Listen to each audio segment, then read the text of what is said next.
You lie on the cold dirt floor, staring into the pitch-black canopy of the ancient night. The campfire is burning down to a faint bed of dull red embers. The wind dies. In the heavy silence just beyond the reach of the firelight, dry grass crunches. A low, vibrating breath shakes the darkness, followed by a long, bone-chilling howl that freezes the blood in your veins. For 99% of human history, darkness was not just an inconvenience. It was a hunting ground where you were not the hunter today. You flick a switch and instantly flood your bedroom with warm electric light. You sleep behind locked doors, guarded by smoke detectors, security cameras, and insulated walls. You know the night is safe. But for roughly 300,000 years, the setting of the sun was a terrifying countdown.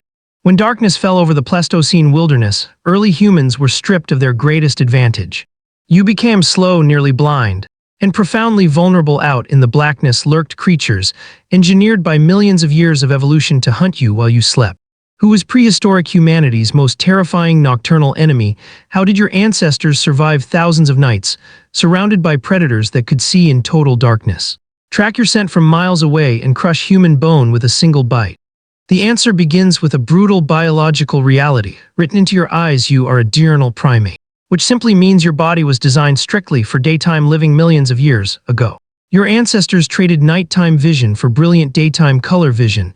This evolutionary trade-off allowed early hominins to spot ripe red fruits, identify subtle plant colors, and track game across bright sunlit savannas. But that daylight advantage came with a devastating cost. Unlike true nocturnal carnivores, your eyes lack a reflective layer of tissue behind the retina called the tapetum lucidum. In modern animals like cats, wolves, and hyenas, the tapetum lucidum acts like a biological mirror, reflecting light back through photoreceptors to give them superior night vision. Without this structure, your ancestors were effectively blind the moment the moon dipped behind a cloud. How could a creature with flat teeth, fragile fingernails, and useless night vision survive against monsters of the dark? They had to rely on vigilance, fire, and sheer collective willpower for decades. Early anthropologists clung to the romantic belief that prehistoric humans were dominant masters of their environment from the very beginning. They assumed our ancestors conquered every beast with spears and stone handexes. But in the mid-20th century, groundbreaking discoveries dismantled that myth forever. The turning point arrived through the meticulous work of South African paleontologist Charles Kimberlin, Brain, known to science as CK. Brain, in his landmark research at Swartkrans cave in South Africa. Brain investigated thousands of fossilized animal bones and early hominin remains dating back nearly 2 million years. For years, earlier researchers believed that hominins had used the cave as a fortress to store animal kills, but Brain looked closer at the skeletal trauma using microscopic analysis. What he uncovered was chilling. Brain examined a juvenile hominin skull fossil cataloged as SK54.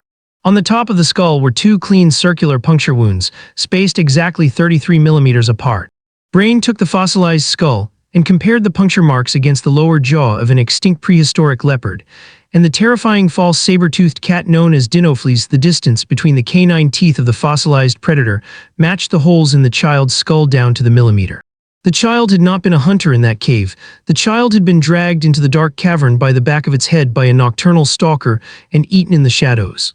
Brain's work at Swartkrans proved conclusively that early humans were not apex predators. We were primary prey on the nocturnal menu. Yet as terrifying as solitary stalking cats were, early humans faced an even more horrific nocturnal threat that hunted in packs: the megacarnivores of the Pleistocene night.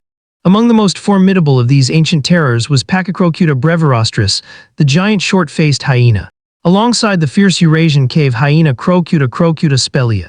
Imagine a hyena the size of a modern lioness, weighing over 200 pounds, with massive shoulder musculature and jaws capable of shattering the femur of a woolly rhinoceros. Research conducted on fossil assemblages across Eurasia, including famous prehistoric sites like Zhaokudian in China and the Spanish site of Ventimiglia, revealed that these massive nocturnal pack hunters dominated the night.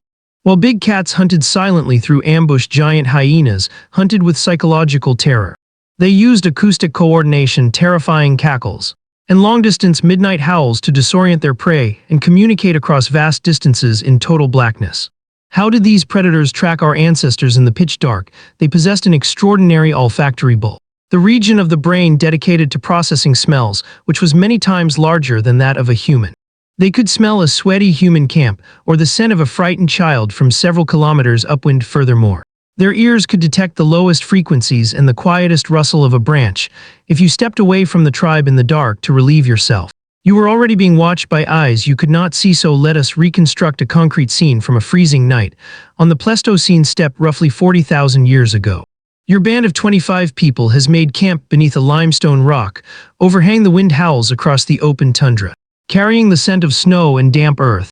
An elder sits closest to the fire pit, continuously feeding dry pine branches into the flames. Sleep is not a restful, uninterrupted eight-hour block. Instead, your tribe practices segmented, alternating sleep shifts. Two watchful sentinels sit with their backs to the warm stone, spears gripped firmly in calloused hands, eyes straining against the black curtain of the night. Suddenly, the sentinels freeze. A low guttural howl rises in the distance, answered immediately by three distinct shrieks from the left and right. The pack is closing in. A circle of glowing amber eyes appears at the exact boundary where the firelight fades into blackness. The shadows shift. The hyenas do not charge immediately, they circle patiently, testing the perimeter, waiting for the fire to drop by an inch. Your heart hammers in your chest, flooding your muscles with adrenaline.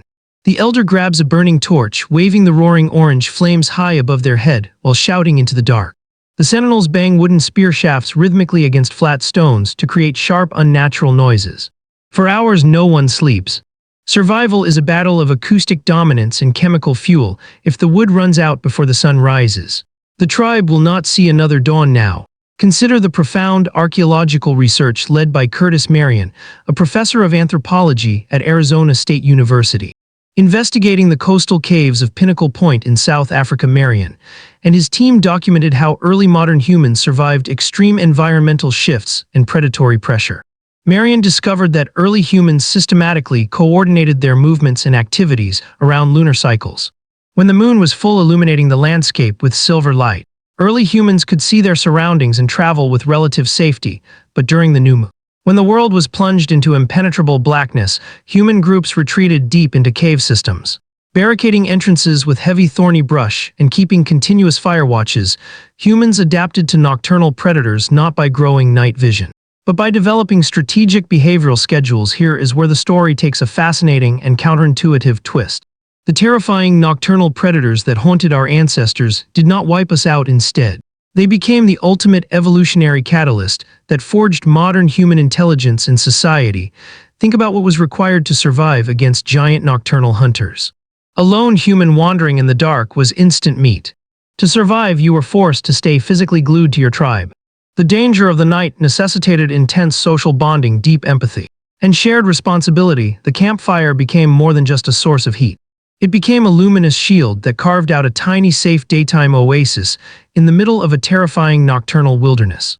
Anthropologist Polly Wiesner from the University of Utah studied campfire conversations among traditional hunter-gatherers and discovered a profound difference between daytime talk and nighttime talk. Daytime conversations were dominated by practical matters like food gathering, territory, and gossip. But at night, around the safety of the flames, conversations transformed into storytelling, singing, myth-making, and cultural transmission.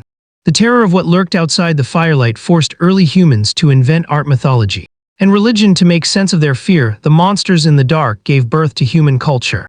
Furthermore, this constant nighttime threat shaped the very architecture of human sleep. Modern evolutionary biologists refer to this as the Sentinel hypothesis, a concept supported by studies of traditional sleep patterns by researchers like David Sampson at the University of Toronto. Sampson's research revealed that in natural human groups, individuals rarely sleep all at the same time. Elders naturally wake up early in the pre-dawn hours, adolescents stay awake deep into the night, and light sleepers wake up at the faintest snap of a twig. Across an entire tribe, there are only a few minutes each night where everyone is asleep simultaneously. Your modern insomnia, your light sleeping habits, and your tendency to wake up at 3 in the morning are not biological defects. They are ancient evolutionary adaptations designed to keep watch over the tribe while the predators circled outside. Look at your own behavior right now. Have you ever felt a sudden, inexplicable jolt of fear when walking down a pitch-black hallway in your own house? Have you ever felt the urge to quickly pull your feet under the blanket when the lights go out? Do you remember being terrified of the dark as a child, convinced that a monster was hiding in the shadows beneath your bed? That fear is not irrational. That is Nyctophobia, an ancient survival program hardwired into your amygdala by thousands of generations of evolutionary selection, your brain remembers what modern civilization has allowed you to forget. You fear the dark because the ancestors who were not afraid of the dark did not live long enough to pass on their genes. You live in an age of concrete, glass and streetlights that banish the shadows from your streets. But beneath your civilized surface, your body still remembers the ancient rules of survival. The next time you sit beside a campfire and gaze out into the black trees, listen closely to the quiet rustle in the wind. Remember the long line of brave, sleepless ancestors who kept the fire burning through the longest nights of prehistory. You are alive today because when the midnight howl echoed across the ancient plains, your ancestors stood together in the dark, held up the flame and refused to let the fire die.